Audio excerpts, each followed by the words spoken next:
बच्चों लोग JEE main का एग्ज़ाम पास आ चुका है और इस लास्ट मोमेंट पे मेरी कुछ एडवाइस रहेगी आपके एग्ज़ाम को बेहतर बनाने के लिए, जो मैंने खुद अपने एग्ज़ाम के टाइम फॉलो किया था। सबसे पहला जो एडवाइस रहेगा कि आपको अपनी तैयारी में बिलीव होना चाहिए और लास्ट मोमेंट में आपको फोकस करना अपने स्ट्रॉन्ग एरिया में। आपको ये नहीं देखना कि क्या छूट गया, क्योंकि कोई भी 100% तैयारी के साथ इस एग्ज़ाम में नहीं बैठता है। इवन जो रैंक 1 ला रहा है उसका भी कुछ ना कुछ चीज़ छूटता है। तो आपको देखना कि आपने क्या कवर किया है, क्या आपका स्ट्रॉन्ग एरिया है, उस पर आप फोकस करो, उसको आप मल्टीपल बार रिवीजन करो। एंड लास्ट मोमेंट में क्या है, आपको प्रॉपर स्लीप लेना है और अपने डाइट्स का पूरा ख्याल रखना है। लास्ट मोमेंट में आप बीमार पड़ने की गलती नहीं कर सकते हो। आपको लास्ट से के पैटर्न को एनालाइज करना है। आपको देखना है कि कौन से हाई यील्डिंग टॉपिक्स हैं जिसमें लेस एफर्ट देख के आप मोर मार्क्स निकाल सकते हो। तो इस प्रोसेस में आपका हेल्प कर देता हूँ कि केमिस्ट्री में लास्ट ईयर में हर टॉपिक इन हर चैप्टर से कितने क्वेश्चन पूछे गए थे। आपके सामने मैं 2024 में जो पेपर कनेक्ट हुए थे उनका एनालिसिस प्रेजेंट कर रहा हूँ। तो 2024 में टोटल जो सेशंस हुए थे वो 20 सेशन हुए थे, जिसमें केमिस्ट्री में 600 क्वेश्चन पूछा गया था। यहाँ पर जो टेबल आपको दिख रहा है इसमें हम लोग क्या किए हैं, डिसेंडिंग ऑर्डर में हर चैप्टर से जो क्वेश्चन पूछे गए तो उसके नंबर के अकॉर्डिंग उसको अरेंज कर दिया गया है। अच्छा, इन चैप्टर को फर्दर हम ब्रेक करें, अगर ऑर्गेनिक इनऑर्गेनिक फिजिकल वाइज तो ध्यान देंगे जो टोटल कंट्रीब्यूशन निकल के आता है तो ऑर्गेनिक का कंट्रीब्यूशन सबसे मेजर है जो कि है 43%, इनऑर्गेनिक केमिस्ट्री जो है 29% और फिजिकल जो है 28% है। ऑर्गेनिक केमिस्ट्री को हम देखें तो सबसे हाईएस्ट वेटेड था ये जीओसी का था।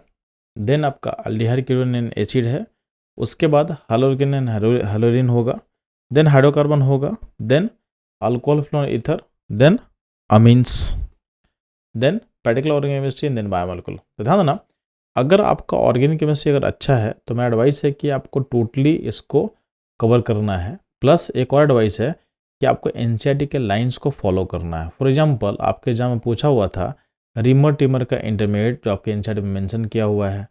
आपके एग्जाम पूछा हुआ था कि वनीला बीन्स में से वैलिन मॉलिक्यूल मिलता है, उस पर क्वेश्चन पूछा हुआ था। तो ये एनसीईआरटी में डायरेक्ट दिया हुआ है, तो अगर आप नहीं एनसीईआरटी को रीड करोगे तो जो डायरेक्ट क्वेश्चन है आपसे मिस हो जाएगा। तो बिना एनसीईआरटी को कवर किए आपको आगे मूव नहीं करना है।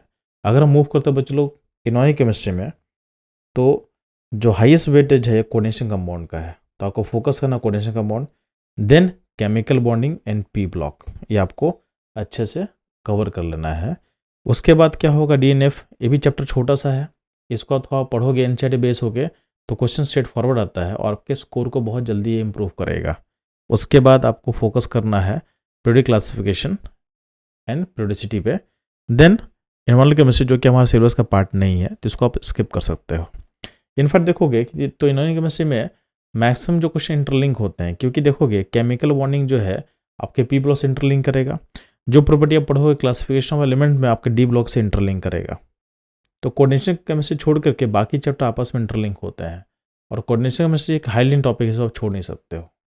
तो आप अगर प्रॉपर रिवाइज करते हो इसमें स्कोर को अपना बूस्ट कर सकते हो।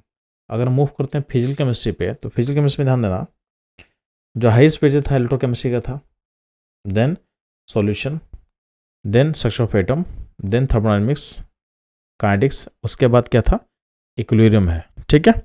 देन देखोगे आपका मोल कॉन्सेप्ट है, देन रेडॉक्स रिएक्शन और सल्फर केमिस्ट्री से 2 क्वेश्चन पूछा गया था ओवरऑल, जो कि हमारे सिलेबस का पार्ट नहीं है तो इसको आप छोड़ सकते हो। तो ये था 10 एनालिसिस 2024 के पेपर का। तो इस 10 के अकॉर्डिंग आप जहाँ भी कंफर्टेबल हो, अगर आप पूरे सिलेबस में कंफर्टेबल हो तो पूरे सिलेबस को आप कवर करो। अगर आपको जो लगता है कि जो पोर्शन आपका नहीं कवर्ड है उसको आप छोड़ सकते हो। तो आपका जो कवर पोर्शन है जिसको आपने पूरा पढ़ा हुआ है उसमें से किसको प्रायोरिटी देना है इसके अकॉर्डिंग आप उसे एक बार देख सकते हो। इससे क्या होगा, आपको एक रफ आइडिया मिल जाएगा कि आपको तैयारी को किस तरह से लास्ट मोमेंट में अलाइन करना है। तो बच्चों लोग इस तरह के एनालिसिस से आप स्मार्टली पता करो कि कौन सा टॉपिक आपके लिए सुटेबल है, उसके अकॉर्डिंग तैयारी को अलाइन करोगे और लास्ट मोमेंट में टेस्ट को अवॉइड करो। लास्ट मोमेंट जजमेंट का नहीं होता है, ये होता है आपके कॉन्फिडेंस के लेवल को इम्प्रूव करने का। तो लास्ट मोमेंट में बस क्या करना है, आपको रिवाइज करना है और आपको बिलीव रखना है कि आप एग्जाम में अच्छा करने वाले हो। जो आप बिलीव करोगे वो ऑटोमेटिक आपके एग्जाम में हो जाएगा। तो ये था मेरे इनसे छोटी सी एडवाइस आपके एग्ज़ाम को बेहतर करने की। All the best for your JEE exam.